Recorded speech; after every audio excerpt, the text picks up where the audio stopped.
O pasira ko mga lods, sa atong video mga lods, reklamo sa ayuda sa OFW. Grabe. Dato man kaning mayor sa Santa Cruz, pero grabe ni ang mga ayuda, bisag ultimo iring o kiro, di na mo kaon na ni. Pasira ko mga lods, looy kayo ang mga OFW, nga ginanin niya ang mga ayuda. Gipabalik-balik, pagkahuman, dagko na gastos, ang ihatag, pulo ka dilata, Kopiko, Energen, og 5 ka kilong bugas na gibukbok. So, mao ni mga reklamo sa mga OFW. Deserve ba sa mga OFW tagaan ninyong ingon ani? Perting hagua pa sa mga requirements, balik-balikon, pag-interview, Xerox dire, Xerox dito pila ka bulan pinaabot, nagpakyaw, pagsakinan, ang uban, lagyo ang uban ni absent sa work. Okay. Naapa ni 5 kilos bugas, wala na di-apel o picture. Okay.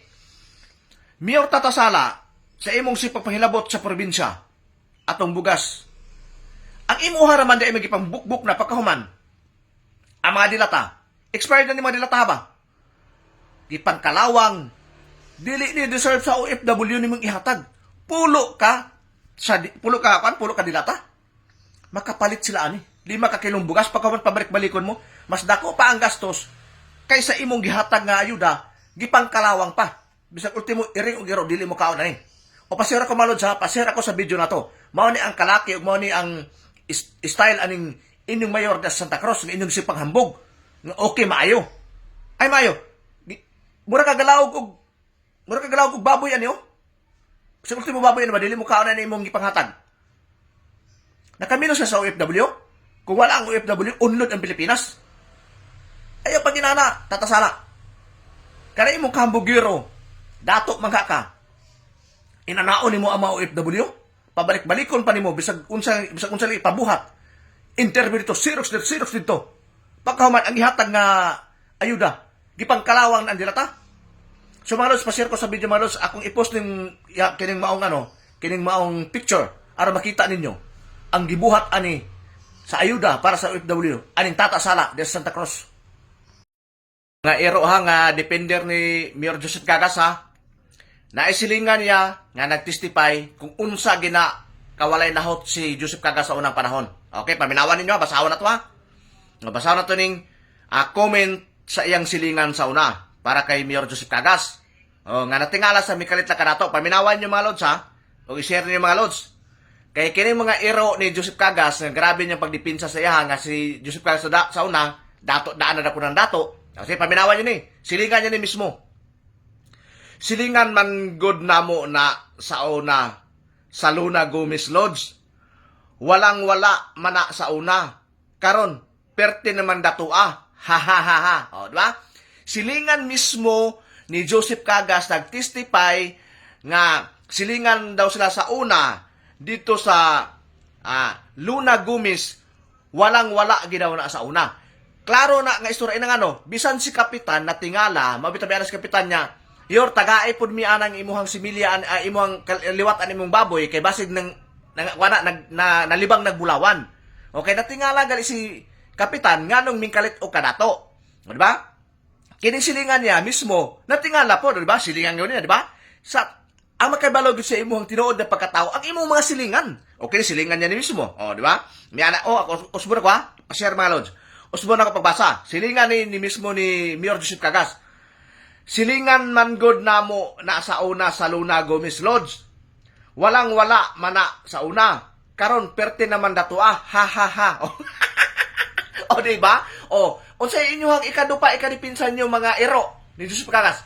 Kani inyong amo, bisag kung saon ninyong dipinsa, bisag kung saon ninyo og dupa ana, kawatan gina. Nadato na nagumikan sa pagpangawkaw sa tax sa mga tao. Di ba? Sa mga overprices nga iyahang gihimo nga ma-project diya sa syudad sa Digos. Mao na nga dagko kasi dag kickback dagko sa tigbas inang diya sa nadato, walang-wala gina sa una. Silingan niya mismo ni nga testify kini nga comment. Sakpan lagi bisa kung saon silingan mismo nimo ang makibalo kung unsa ang imong tinuod nga pagkatao. Ako lang linawon sa mga nag-chat, mga nag-comment nga miingon ni ako binayaran ko sa pamilyang Bukol. Klaro ho na ko, bisag ultimo 5 duling walay gibayad sa akong pamilyang Bukol sa kwa. kaugalingon akong desisyon nga banggaon ang kanang inyong ikadlukan. Nagiingon ninyo nga delikado nga tao.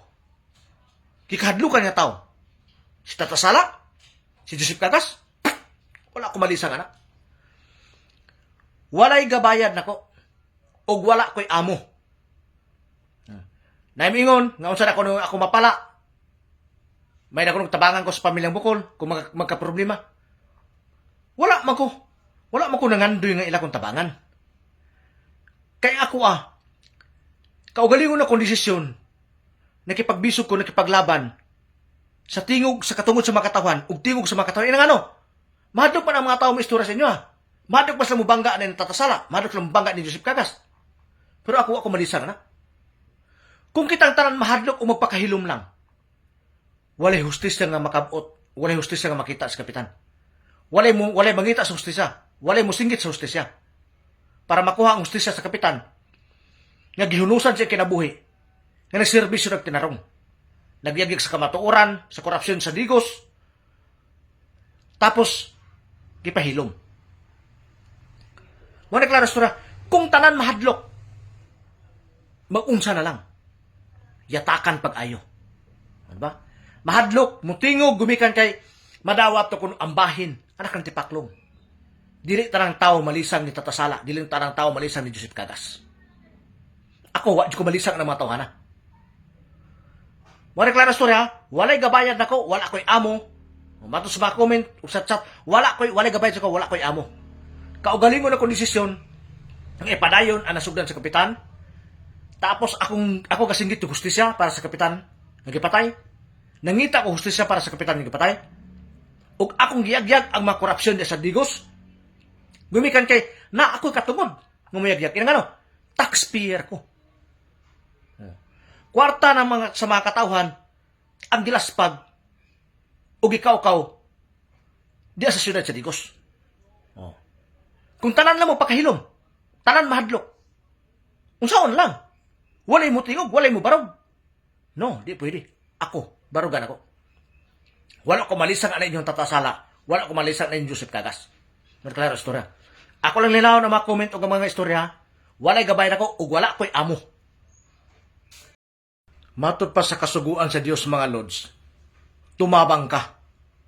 So kini akong gihimo nga pakipagbisog, pakipaglaban, pagbarog sa tingog sa katawhan, o pagbarog para sa katungod sa mga katawhan, mauni ang tumabang. Mitaabang ko pagpangita sa hustisya, mitaabang ko sa pagsinggit sa hustisya, mitaabang ko sa pagyagyag sa korupsyon, sa anomalya di sa siyudad sa Digos, naghimo ni Mayor Joseph Cagas. Mauni akong gihimo. Kaya kung kitang tanan mahadlok, walay mo istorya, walay mo barog, gumikan kay mahadlok, kumadawat ilang bahin, mahadlok mong bangga ng Tata Sala, mahadlok mong bangga ng Joseph Cagas, kay madawat lagi ang bahin. Wala na'y pulos, walay ayo. Matingkyo lang ang tanan. Masayang lang. Nasayang naging kinabuhi ni Kapitan, dili na to tugtan nga masayang, pati ang hustisya, dili na to makabot, dili pwede.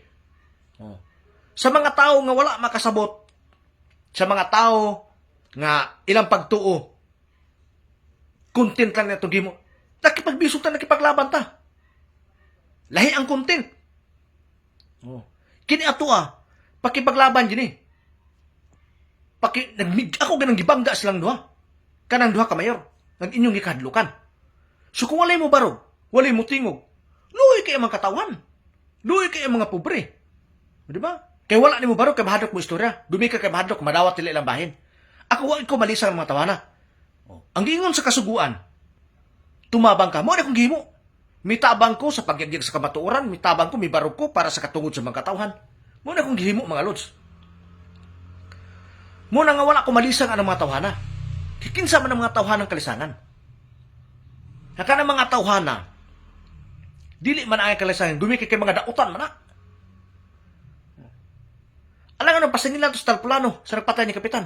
Nga sila man ang gipang voice out, sila man ang gipang mention ni Kap sa una. Sa buhi pa to, sa iyang mga live. Diba? Muna nga akong barugan. Akong ipadayon. Ug ako isilang banggaon mga Lods. Mao ni klaro istorya.